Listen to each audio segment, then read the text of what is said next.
Yo, tuned in, it's that time again. Welcome to the show under the bright zen. Just another messenger bringing the news with the beat in your soul. Let's light up these views. We're diving deep, no time for snooze. Grab your headphones, let me share the clues. In a world so loud where voices collide, we find the rhythm, let the truth be our guide. Hit that play button, feel the vibe. Every second counts, let's take that ride. From stories untold to laughs we share. Just another messenger, we're always there. Hi. It's a jam, just sit back and unwind. With our flow and our style, it's one of a kind. Life's a mix, just like a DJ spins. We serve you the truth where the journey begins. It's a jam, we're all in this together. Sound waves linking us, no matter the weather. Just another messenger, we keeping it tight. With every single drop, we rise and ignite. Yeah.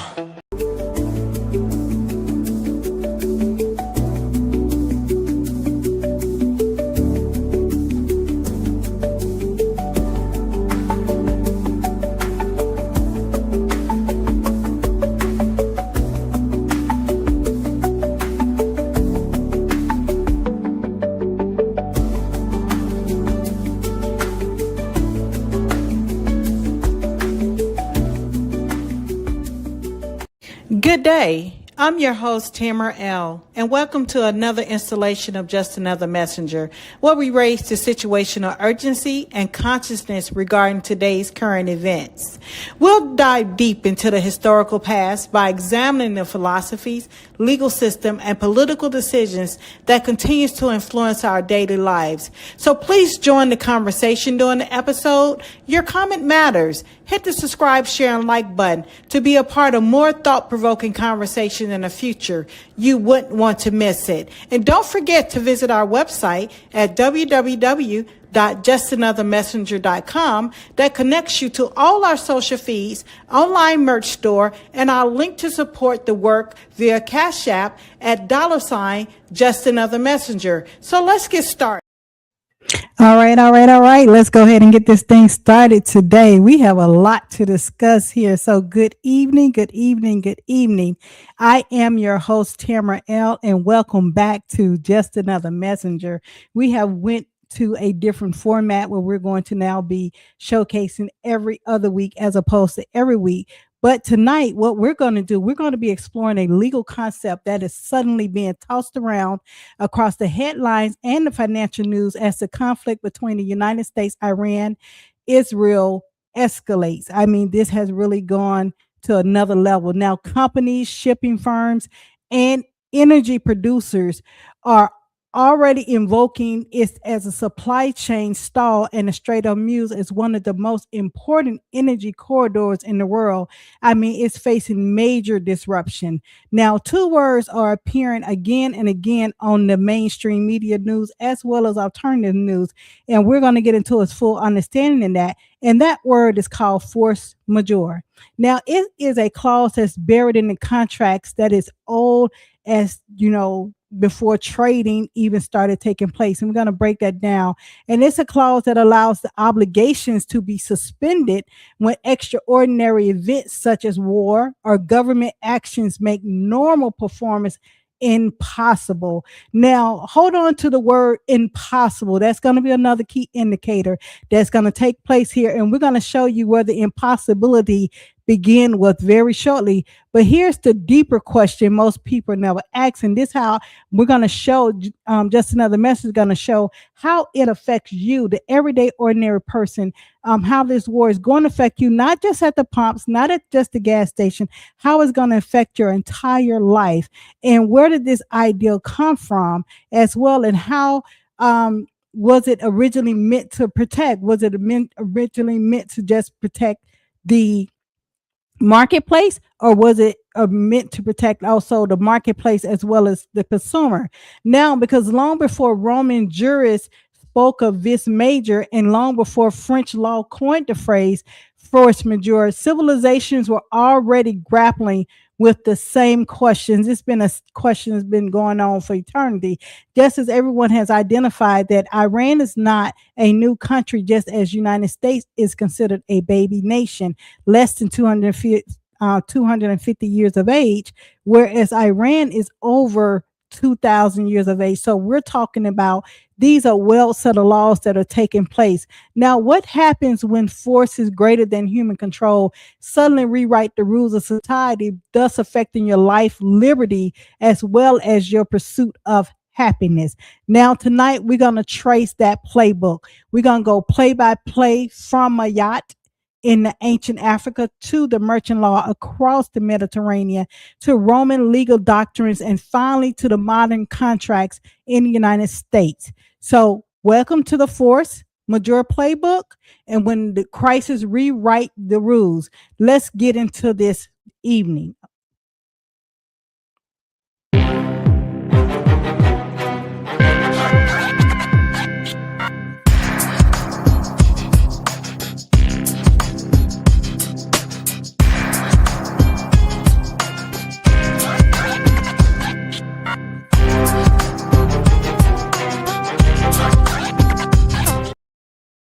All right. Hello to our listening audience. We have that's tuning in on my personal Facebook page as well as our YouTube. If you could, it'll be great. It'd be quite helpful if you jump over to YouTube where I can see any comments that you put up, because I'm not able to see your comments on my personal Facebook page until after the event.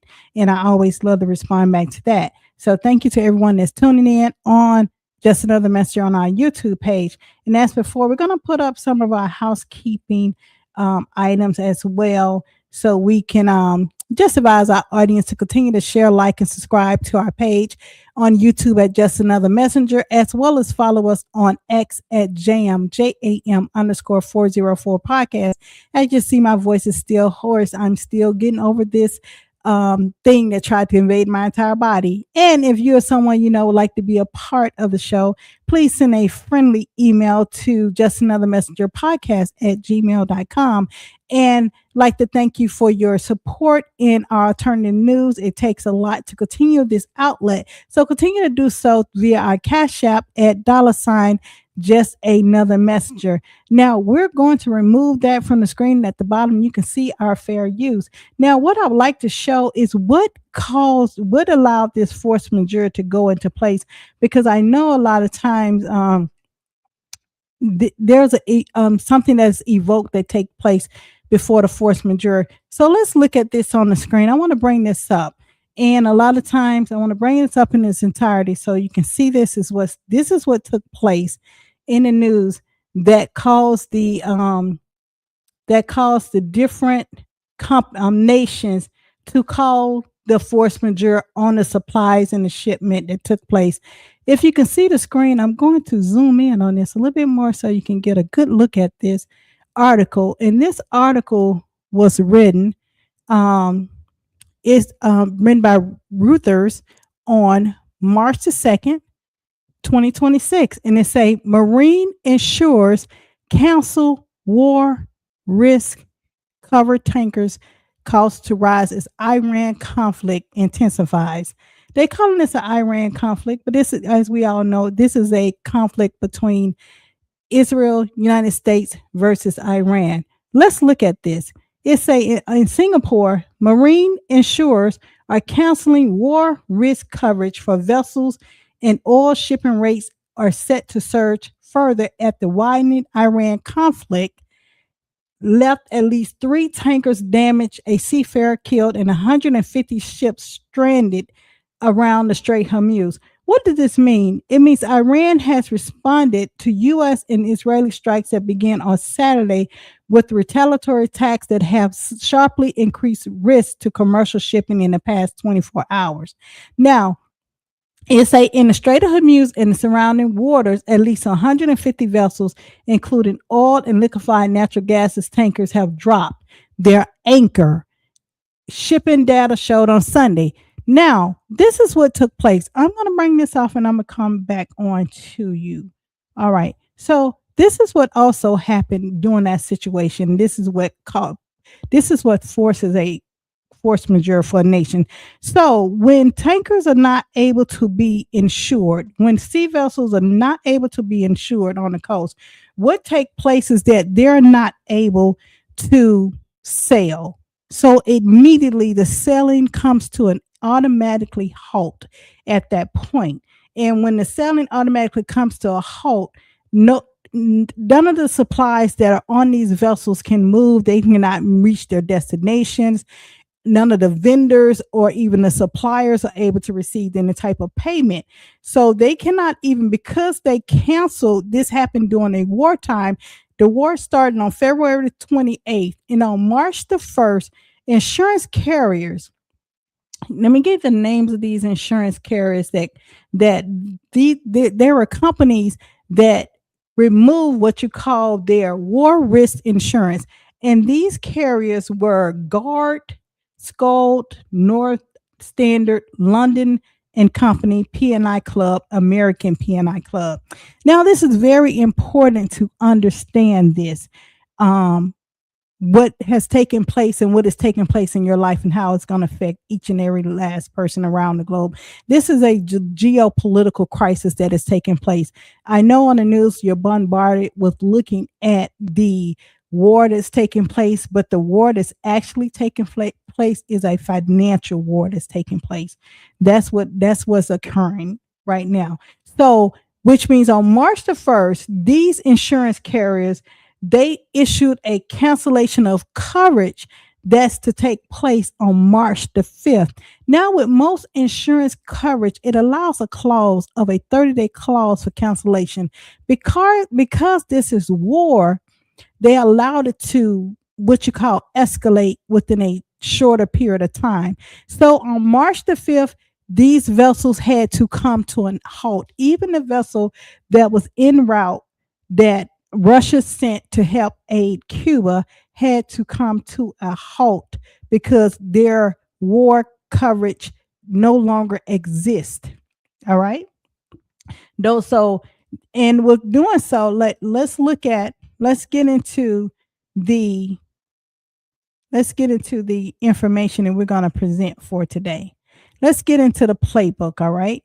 Now, we have to do this. We have to do our housekeeping bit here, that Just Another Messenger is a platform dedicated to public education, historical awareness, cultural critique, and a transformative discussion on the protection of Section 107 of the U.S. Copyright Act of 1976, commonly referred to as fair use. Just Another Messenger does not provide statutory counseling for any United States color of law jurisdiction or proceeding. The content presented by Just Another Messenger may include excerpts of copyrighted materials such as images, audio, video, and written works for the purpose of criticism, commentary, news reporting, education, scholarship, and research. All such usage is non-commercial in nature and intended to stimulate public discourse, raise consciousness, and support transformative learning. So we do not claim ownership over any third-party copyrighted material used. All rights and credit belong to the original creditors. If you are the copyright holder of any material feature and have concerns regarding its use, please contact us directly via email for prompt resolution. There we go. So they can stop striking us. YouTube can stop striking our material. Let's get into it. Let's look at trading before modern day Rome. Let's look at it like this. Trading is as old as humanity, whereas archaeologists in the past, they have uncovered evidence that's as long distance trading is going far back as 200,000 years ago. Now, trade also can explain such basic civilization as the birth of the cities. So how cities operate is based off trade rules. Now let's look at during the time period of Mayotte and Kemet, where there was ethical foundation of the law. Now, Mayotte represented truth, balance, order, reciprocity, and more accountability. Now, every legal decision was expected to restore Mayotte when imbalance occurred. Now, this is the foundational legal philosophy of ancient Kemet, which was a system that governed how judges, officials, and rulers were expected to administer justice. Now, Mayotte represented truth, balance, order, reciprocity, and moral accountability. Now, every legal decision was expected to restore Mayotte when imbalance occurred. So this was the philosophy and the foundation of the legal framework of law during the time period of Kemet. Now let's look at economic exchange of balance this must take place. Let's look at commerce and trade. Now, trade was central to the Egyptian society, and Mayat required honesty and fairness in economic exchange. Now, the temple and the state officials sometimes supervised markets to ensure fairness. Now, the instructions that we talk about in commerce or trade, now, these are in some of the instructions that Ptah Hotep had to carry out, where it's do not cheat in the balance. Now, this shows that ethical commerce was considered a moral obligation under Mayat. Now, with the property rights under Mayat, that dealt with property, boundaries were to be respected, theft in land or goods was serious offenses. Judges were expected to restore rightful ownership. Now, when you talk about marriage and family, marriage in ancient Egypt was primarily a civil and economic arrangement. It was not a religious ceremony where you require. Modern day marriage requires a license to marriage, which means there is a contract between you, the person that you're wedding, and the state of jurisdiction. Now, there's previous, if you go on Just Another Messenger, we talked about this in the episode to have and to hold. So you can see the correlation between the concept of marriage and family law during the time period of Mayat, and you can correlate that and reference it against today's modern and look at the economic subjugation that take place within that. All right. Now, also, the contracts often outline property ownership within the marriage, financial responsibilities, rights in the case of divorce. Now, women also had notable rights for the ancient world, and they could own property, initiate divorce, and bring cases before courts. Now, also, Mayat required fairness between spouses and protection of family stability. That was very important during this time frame of building the civilization. Now, when you talk about theft and fraud, we're talking about theft was considered a disruption of Mayat. It was the disruption of the peace of the society. And the goal was to restore the balance, not to simply punish it. Whereas dealing with the debt and the financial obligation, when you're dealing with debt and financial obligation, the contracts often recorded repayment terms, which means under Mayat, the debtors was expected to repay the obligation and the creditors were expected to avoid exploitation. Where in modern system, I'm going to show you where the force majeure has created an economic debt slave among the people. Now, this extreme predatory lending, it was discouraged because it disturbed the social harmony, which is why there's disharmony in the economy as of today, because of the imbalance in the social economic justice that we're seeing. Now, slavery and servitude during the time period of Mayat, the Egyptian practiced forms of servitude through the system different from later chattel servitude. It was not the same. So everything got flipped upside down in some respects. And Mayat emphasized human treatment and restraint in authority. Now, as well as punishment and justice, the Egyptian court sought to restore Mayat when wrongdoing occurred, and legal proceedings was handled by judges and officials under the authority of the pharaoh. Like it said, the pharaoh was Ptah Hotep. And as you can see, one of the instructions of Ptah Hotep was do not cheat in the balance. And I'm going to show you as it moves forward how the codes remain the same, but just a different change in other words. All right. Now, however, the underlying aim was restoring the social order, not vengeance. Now, Mayat as the ethical foundation of law. Now, as you can see here, now these are some of the most famous expression of a Mayat that appears in the negative confessions from the Book of the Dead. And they consist of, I have not stolen, I have not cheated in the marketplace, I have not oppressed the poor, I have not caused suffering. Now, this is one of the modern violation of force majeure on the people, on the consumer. We're going to show you that. Now you have to make sure you put a pin right there so you can be able to make the connection. Now, these statements reflect the moral expectation underlying in the legal system of Mayat. So basically, what we look at is that Mayat was not just a religious or philosophy. It functioned as the guiding principle of governance, economic, and justice. All right. Now, as we continue to move along during the period, let's look at the Mesopotamian trade law. Now, this is during the time period of 1750 BCE, and this is during the Babylonians King Hammurabi Code of Law. Now, this is this time period that we now know as Iraq. All right. Now, this was an inscription that was inscribed around 1754 BCE. Now, the Code of Hammurabi is one of the earliest and most complete written legal code in human history. Now, it was commissioned by the King Hammurabi of Babylon, which is modern day Iraq. That's why when you hear the news, you will hear commentators say this area, the civilization, is over 2,000 years old, because these are well settled principles and laws of commerce that still affects the modern day society of the United States nation in which it is built off of. All right.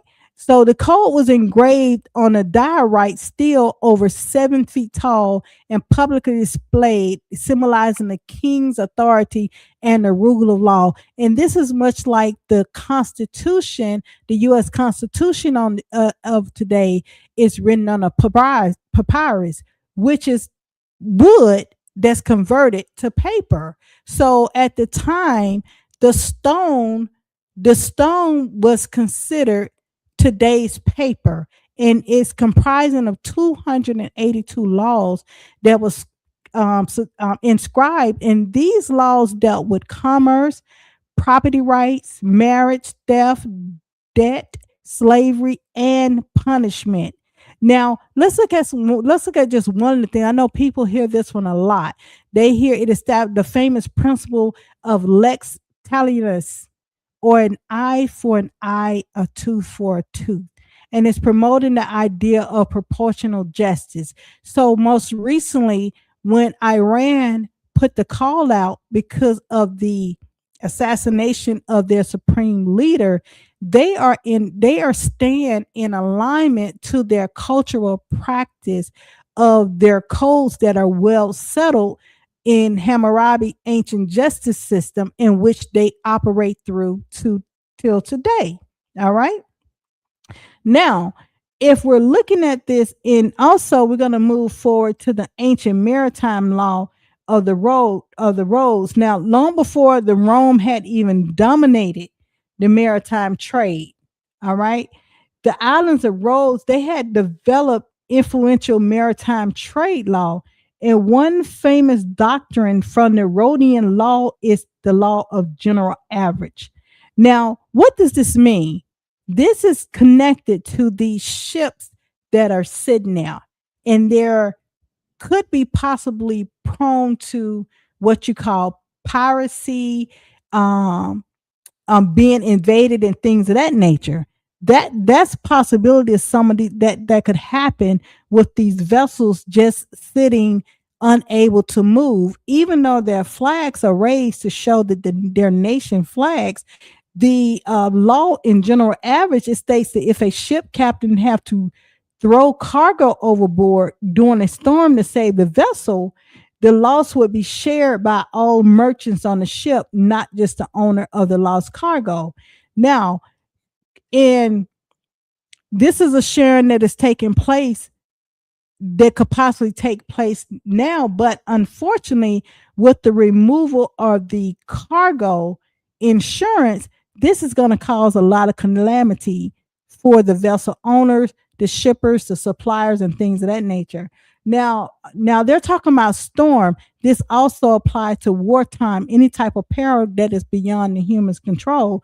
Why? Because the storm was considered an act beyond human control. All right.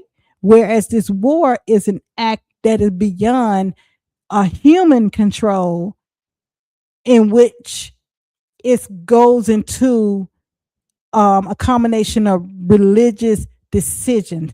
And that's how it's being viewed. So this concept directly influenced the later Roman maritime law, and it also is still is recognized in modern shipping, known as jettison. So in maritime law, for those who own ships or things of that nature, and you come upon a storm or anything, and you have to throw things off the ship in order to save the ship, or throw cargo off, and you need to make a claim later. Modern terms is called jettison. During the time of the Rhodian Sea Law, this is one of their most influential law that was developed. It was called the law of general average, which means both the shipper and the supplier, they share in the cost of the law of the laws. Now, it reflects also the same underlying principle that nature can intervene in commerce, and the law must account for it. All right. So, as the intervention has taken place with on the land and the societies in Iran with this war, the removal of the war risk insurance from these carriers have created what you call the nation's inability, impossibility to fulfill its contract, known as calling the force majeure. Now, let's look at ancient Greece here. Let's look at ancient Greece. Now, ancient Greece also, in the Greek merchant networks across the Mediterranean, also developed informal legal forms of trade. Now, legal Greek philosophy recognized events called acts of the gods. Gods with an S. Theo Iatia. If I pronounce that wrong, we'll get it right next time. These are acts of the gods. This is an operation of force majeure that the Greeks recognized. And these examples included earthquakes, storms, war disruption, piracy beyond the merchant's control. So that's why I said we're looking at a combination of acts of God, force of war, and against a human's control. Now, this is how it's posing a problem with the insurance not being removed from these vessels. Now, I'm going to show you also what took place with a situation where that's created, where United States has also created a issue, and also they have a what you call a solution on the back end for the nations in which have this problem with their vessels being moved. Now, if you watch the last episode of Follow the Money, 60 billion, I'm going to show you where the United States is creating, it's like a Halliburton effect 2.0, where they have created a problem and they say, here, we have the solution for you. All right. Now, let's go and let's look at that. Let's stop for a second and look at that. So I'm gonna bring that up because I want you to see that. I want you to see this because I don't want to go past this. I want this to be understood. So let me pull that up. Share screen. All right, here we go. Hopefully you can see that. Nope, you can't because I can't. So let's zoom in on that a little bit more so we can make this as big as we possibly can. All right. Like you said, last episode, it's called Follow the Money. And I talked to you about the creation of the DFC.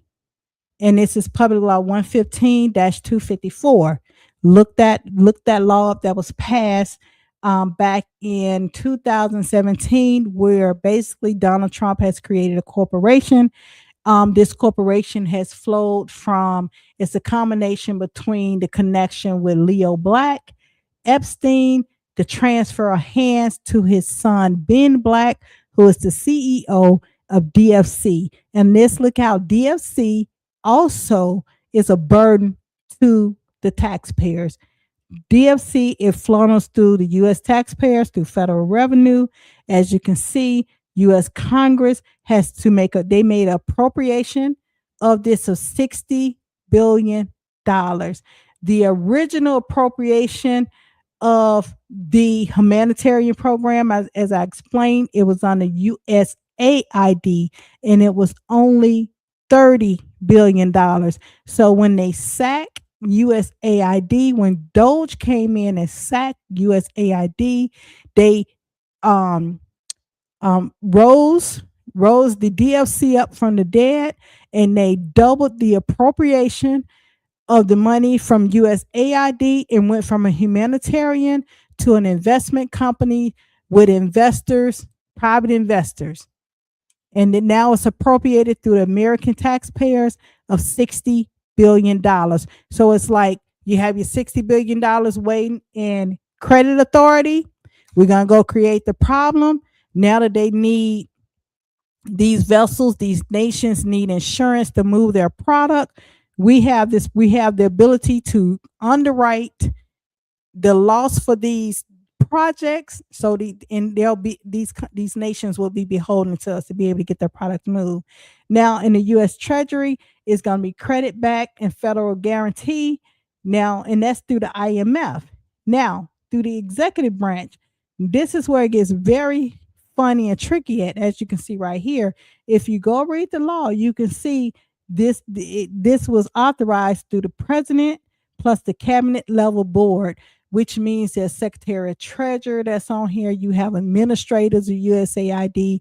You have to go read the law. It's Public Law 115-254. All right.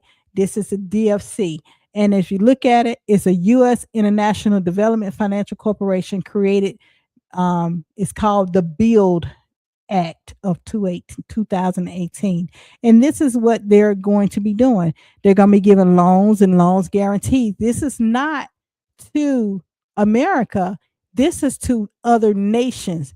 It's a war-torn nations, nations that are struggling. So they're going to be giving other nations. This is not going to, they're stating that this is to make America great again, but only in this law, the only way America does not benefit from DFC loaning money to nations that are in need, because the law stipulates that if there's a loss, the taxpayers absorb the loss.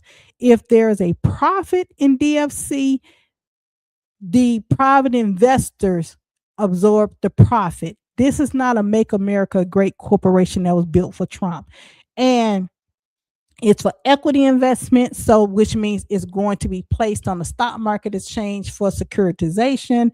So you're going to see a lot of unknown tokens popping up for that.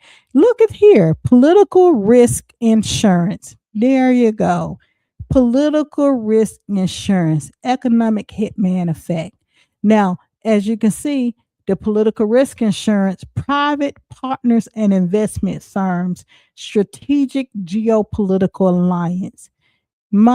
It's mighty funny that on March the 1st, after the strike on February the 28th, these carriers removed their war risk insurance to these vessels, 150 vessels from various nations that are out there, and they can't move. You can't move a vessel that's not insured. It's mighty convenient that occurred. And the loans and guarantee loans for foreign infrastructure project, energy, mining, telecom, and transportation. This is also tied into Venezuela. You have to follow the money. You have to make the connection and see what's going on.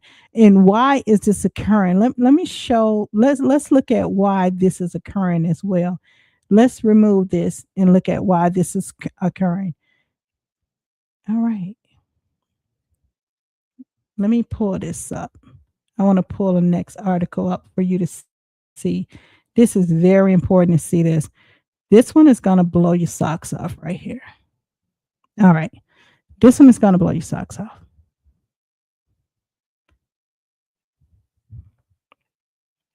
Let's look at this one right here. Yes, this is why these moves are being made on nations. Let's look at this. A world of debt. Who's in a world of debt? I said follow the money. Who's in a world of debt?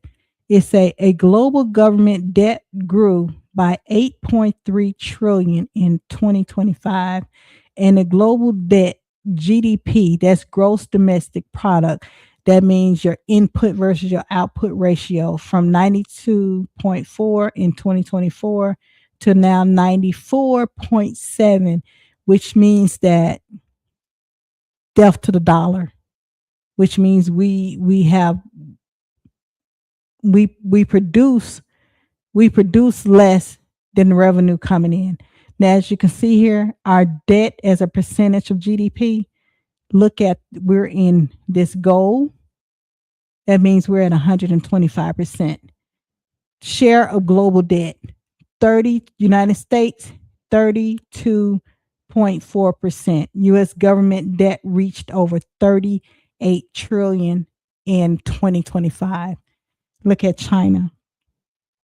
China is 16.8%. China's government debt increased by 2.2 trillion in 2025 to reach 18.7 trillion. Now I want you to pay attention to it say North America as a combination. I'm sorry, excuse me. It said North American as a combination. Now it say rest of North America 0.3, Mexico 1%, Canada 2.3%. Now let's look right here where it say Asia 33.3. As you can see, all the nations that are currently under attack. They say, United States say, y'all need some money. And they said, no, we don't. We don't want yours. We don't want your contracts. See, let's go to war with all these places because they need to increase their debt ratio, and then it'll lower our GDP. I want to look at Middle East. Look at Middle East. Look at Middle East debt to income ratio. You see that? 1.8. Middle East debt to income ratio is 1.8. Look at it's not real. 0.4%. Iraq, 0.1%. 0.1. 0.1. I'm gonna say that again. 0.1. Iran, 0.1%.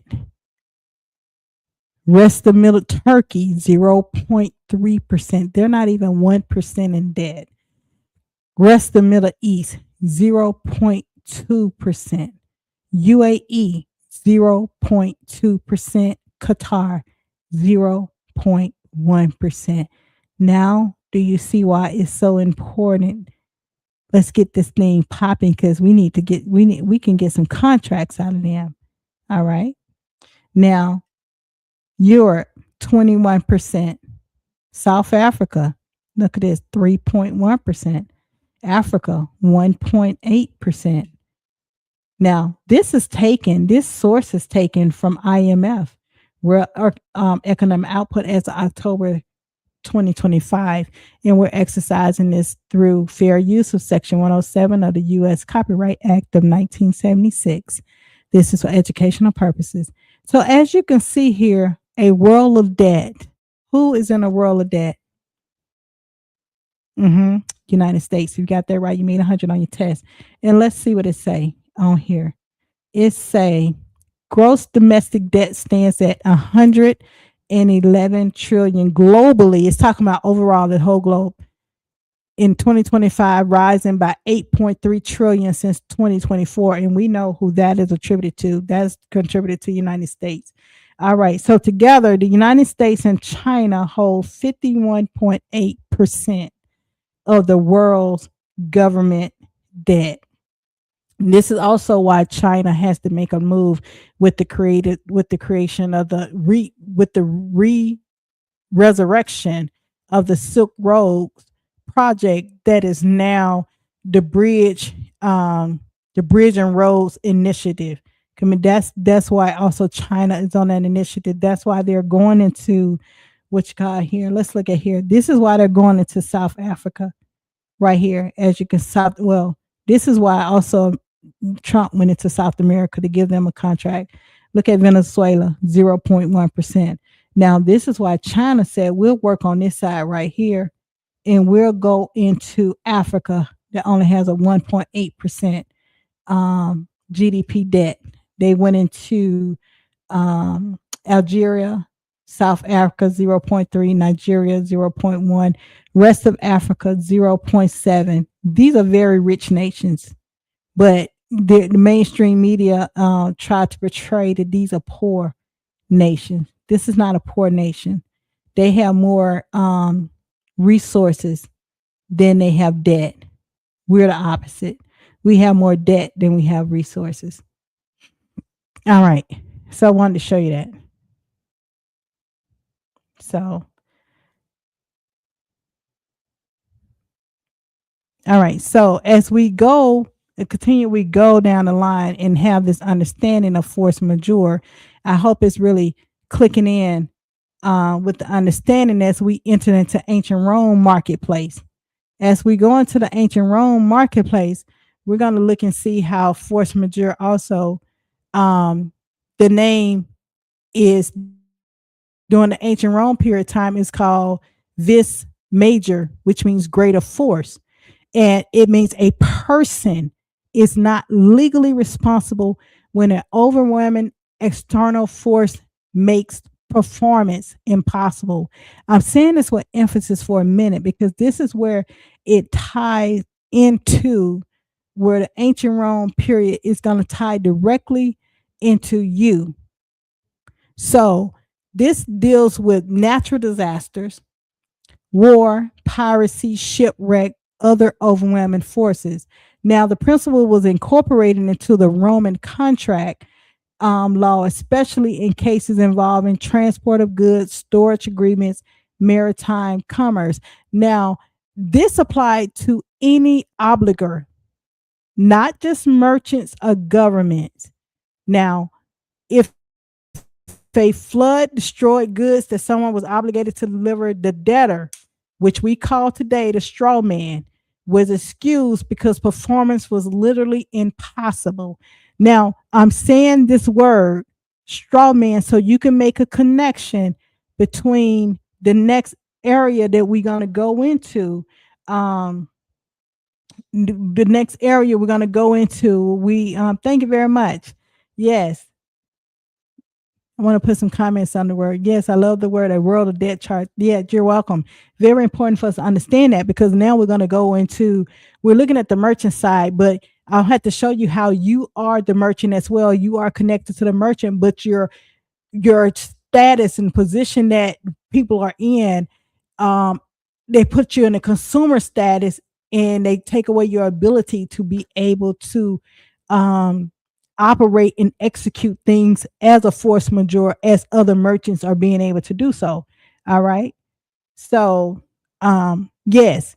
So so the debtor was excused because performance was literally impossible. So as you can see, during the ancient Roman, the legal doctrine was this major greater force. It occurred on both sides, whereas force majeure, as you goes into the time period, as we go into the Middle Ages, Roman merchant laws, as you can see, let's look into Roman merchant laws. So after the fall of Rome, during the international trade, it revived through merchant networks across Europe.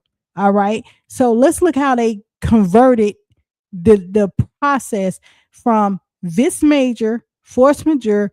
Let's look at how they use the term they developed a body of law known as lex mercatoria, which is the law merchant.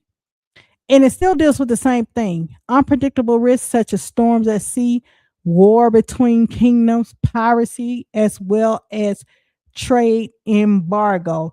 Now, most merchants often excuse contract performance when these events occurred. Now, this is essentially the middle evil version of force majeure. It's a prelude off of the operation of force majeure, but now they are moved it to the law merchant only. Now, as this thing continue to move through the time and space of civilization, we're going to look and see how the French civil laws of 1804, now we're getting more closer to the understanding of why are these laws that are laws of antiquity, laws of Mayotte, laws of Hammurabi, laws of the Rhodian Sea law, laws, and all these various laws still apply to the American people or the U.S. citizens. These are two different statuses. Let's get into that, okay? Now, let's get into force majeure. Is a combination, like I said, during the French civil law, they made a combination of superior force or greater power, whichever one superseded. Now, these are extraordinary events beyond human control that prevent someone from fulfilling a contractual obligation. Now, intellectual roots of force majeure, like I said, they go back to the Roman legal doctrine of vis major, which means superior force. So, force majeure is a combination of force major and force majeure, superior force or greater power. And now they codified this in a Napoleonic Code of Civil Law 1804, which heavily influenced the modern civil law system. So when all today, 2026, on your daily news, nightly news, when they say this nation has called a force majeure, and this nation has called a force majeure, this nation has called a force majeure, the default label, that becomes a default label even in contracts written in English as of today. So as all these nations are calling their force majeure because of the insurance carriers removing their war risk contract, they're able to say, we're not able to perform these obligations, we're not paying. But how does that affect? We're going to get into how does that affect the modern day person? How would that affect you? Let's look at the modern U.S. legal doctrines. Now, I want you to look at this in full detail. This is a picture of Pete Hegseth. He's been titled the Secretary of War. Now, on this picture, I took a screenshot because I thought it was interesting that they will put up here, now that we're in a time of war, they will put that he's the U.S. Defense Secretary. But symbology always wins. And I'm going to tell you why symbology always wins. You have to know what you're looking at when you're watching these media matrix shows that take place. Now, as you can see here, he stands before two flags. One of the flags is the United States banner. Okay, so you also have to understand the understanding flags when you're looking at this. He's standing before United States Corporation banner, the wartime banner that has the gold fringes surrounded, which means under usurpation, under war. Now, next to him, the red, white, and blue stripes with the stars. That's what it represents. Now, typically on this next banner that he's standing in front of, is in front of the Aquila, which is the eagle or the phoenix, however they're depicting it. Now, as you can see in this talent, it only holds 3 bands of arrow. Now, in the next episode, we're going to get into the breakdown of the Haudenosaunee Confederacy Constitution so you can understand the symbology and the language of the images of the Aquila, which is the eagle, the bands of arrows, and how you're seeing it today.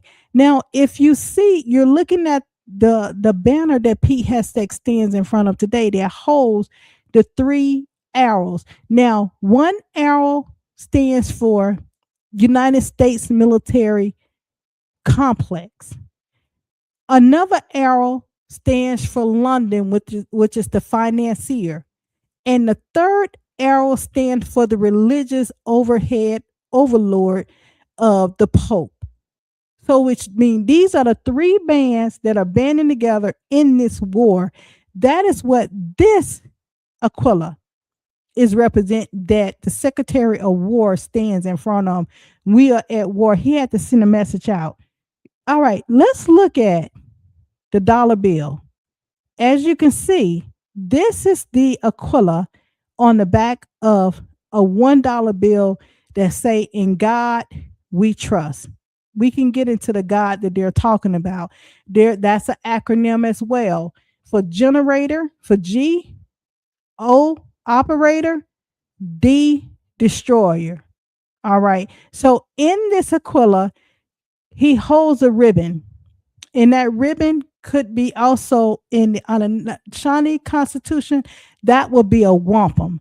That would be an agreement written. So in this wampum that Aquila holds in the ribbon, it's a e pluribus unum, from the many to the one. All right. So if you see in one talent, you'll see in one talent, this Aquila holds the olive branch, which represents peace. And I'm going to show you under the Shawnee Constitution, it represents strength. Now, if you see in the opposite talon of the Aquila, it holds 13 bands of arrows. Each one of those 13 bands of arrows represents the 13 colonies that confederated based off the Treaty of 1783. This is the band of the 13 colonies that confederated. And the meaning is that we will operate in peace or we will go to war. You choose. That is the message on the dollar bill. Now, the message that Peace Hashtag sent out, standing in front of this, saying we are at war, and it was approved through the United States military complex, the Vatican, and our financier in London. That's what that represents when you see that. You have to understand what you're looking at. And in doing so, the modern force majeure clauses deals with natural disasters, earthquakes, hurricanes, which is FEMA is also a part of a force majeure that takes place. Now, with FEMA being suspended, it's a violation of force majeure on the people. Now, war or armed conflict. Now, I bold that for a particular reason because that's what's taking place right now. Now, terrorist attacks, government orders or embargoes, that's taking place. Labor strikes, that is taking place. Pandemics, that is currently taking place. We're still under the pandemic clause. Supply chain disruption, that is taking place. So United States is in a multi-tier force majeure in these clauses. This explains what happened in such events occur, such as delaying performance or suspending obligation. So as those nations called a force majeure on other nations and nation contracts, which mean we're not obligated to pay you, United States, you have this has created an out for us. We do not have to pay those contracts of performance because United States was these nations were put in a position of impossibility to perform. Now, as we look at that, we have to look at the status of, remember we talked about in this major, it talked about a person. Let's look at the definitions in Black's Law Dictionary. And this is a 4th edition. Now, the definition of a person in Black's Law Dictionary, it states a man considered according to the rank he holds in society with all the right to which the place he holds entitles him and the duties which it imposes. All right. Now, let's look at the legal definition of person. According to Weck's definition, this is for educational purposes only. Weck's definitions, this was reviewed in September 2005. It said a person is an entity that is recognized as having legal rights and responsibilities. For example, a person can sue and be sued, can own property, and can enter into contract. The term person include both natural person and legal person, which means that letting you know in modern day legalese, they are defining two types of person: a natural person and a legal person. There's two different types of person. Now, this is how the legal person is able under force majeure to exercise the uh not to be able to exercise a contract under force majeure when things such as this war take place. But the natural person is stay into an economic slave. Yes, they stay in an economic debt slave situation.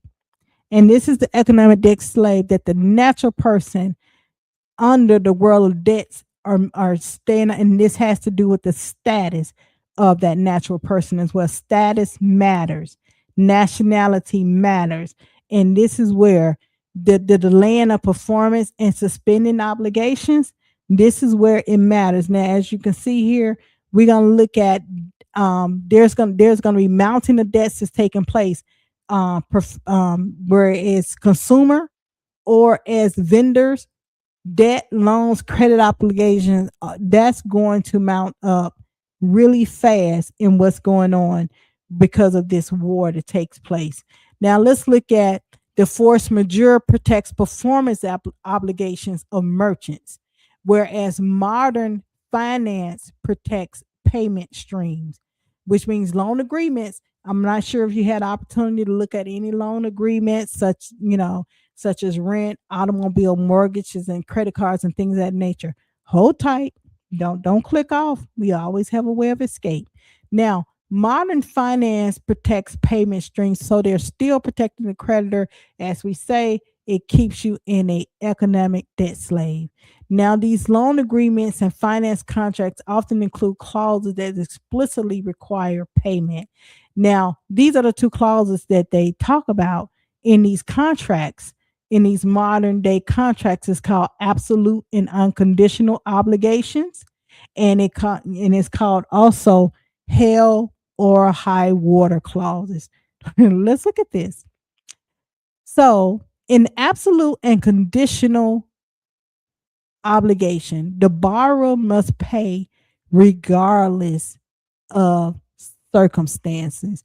Now, many financial contracts include this language stating that the borrower's obligation to pay is absolute and unconditional.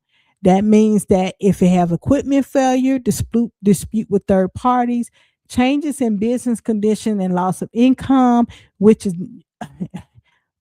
over 1 million people are suffering from that at this time, loss of income. This clause essentially tells the court that the contract must be enforced no matter what. It is common in equipment leases, commercial finances, structured finance arrangements, as well as some consumer loans. Now, another clause that they have in there that no one ever look at the fine print. You don't read the fine print because you want what you want. It's called the hell or high water clause. That it is no different than absolute and unconditional, which means hell or high waters means you must perform no matter what happens. Now, it's even stronger. Now, the phrase means exactly what it sounds like. You must perform no matter what happens. How is that? How is that possible? You have wars, you have disruption of income, you have disruption of business laws. The merchants are able to blow the whistle and call a force majeure, but the natural person, they have stipulations put in called hell or high water. So it doesn't matter even if the equipment failed, the product never works, the businesses collapse, even the internal crisis that is taking place today with high costs of gas is taking place now, the borrower still owes payment according to the court. Now, these clauses, it became common in the 60s and the 70s during the leasing industry. And let's talk about why this clause exists. Now, lenders argue that these clauses are necessary because modern credits depend on the predictable cash flow, which means the stock market.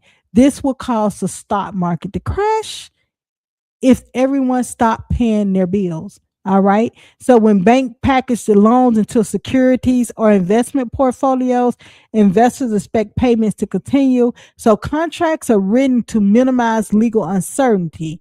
Now let's look at that. They have what you call alternative doctrines that take place. The courts have created these alternative doctrines called impossibility of performance. Now, in the impossibility of performance doctrine, performance truly cannot occur. Let's talk. Let's say, for instance, a contract hall is burned down before a scheduled event. It's impossible for the performance to go on because the event been burned down. So the alternative doctrine to hell or high water is the impossibility of a performance, and that's a mean of being able to not be able to satisfy the contract. You also have what you call frustration of purpose, and the reason for the contract disappears. So just say, for instance, if you had a parade, just say you decide to rent an apartment or something, you want to see the New York parade, you want to have the best view, and you rented out this room for that particular reason. Let's just say something happened to that the parade. There was a bomb scare and there was no parade that was going to take place. Well, the hotel is obligated to give you your money back because you only rented that room for the view for the parade. So this is called the frustration of purpose. Now there's plenty of ways the frustration of purpose also could be exercised. Like I said, this for education purposes, do as you will. Also, you have commercial impracticability, which is a performance become extremely burdensome due to unforeseeable events. So all of my business owners, I would implore you to really pay attention to commercial impracticability, because a lot of these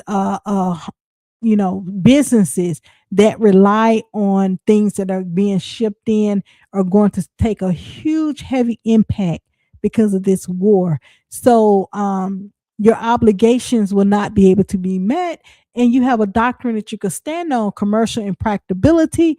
Now, because the performance and the unforeseen events had made it impossible for you to, it became a burdensome for you to perform, which means your raw materials gonna suddenly become unavailable. Now, these doctrines will help the consumers out, but the course doesn't think you are smart enough to know these things, because they say only a fool represents himself. So let's be a fool and represent. Let's get into the understanding of not only the corporations being to make a call on the play of force majeure, the people are need to make a call on the play as well.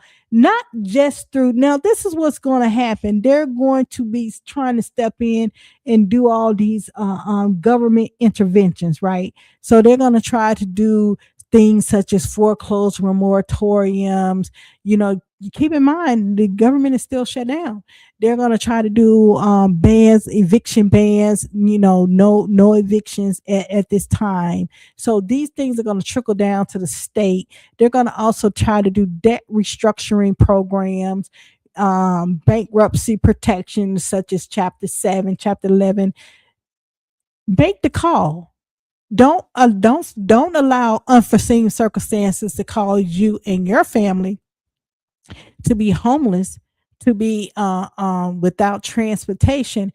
Make the call, utilize the service, because if you understand natural person and legal person, I need you to just go and study the understanding of a natural person and a legal person. You'll get into the understanding that the all caps operate under the legal person entity. So exercising the bankruptcy protection doesn't have an effect on a natural person. All right. Now they're also going to call in emergency legislation, loan deferments or forbearance. Give it about another 30 days. You're going to see all these things popping up so there will not be a collapse in the securities on the Wall Street. So you're going to see all these things taking place. These are the force majeures that the government tried to shove down the throats of the people to be able to adhere to and maintain the economic debt slave, the world of debt that we talk about that continue to rise. All right. So this is what takes place. So let's look at this. The deeper story, this isn't about that individual lost the doctrine. Force majeure was not lost to the individual. It's that the legal definition of impossibility narrowed while financial contracts grew stronger for protection for creditors. It grew stronger for the creditors. You have to keep in mind, you have to know which status you're on. You have to know how to operate, whether you're going to operate when you're in the public, you operate in a public style.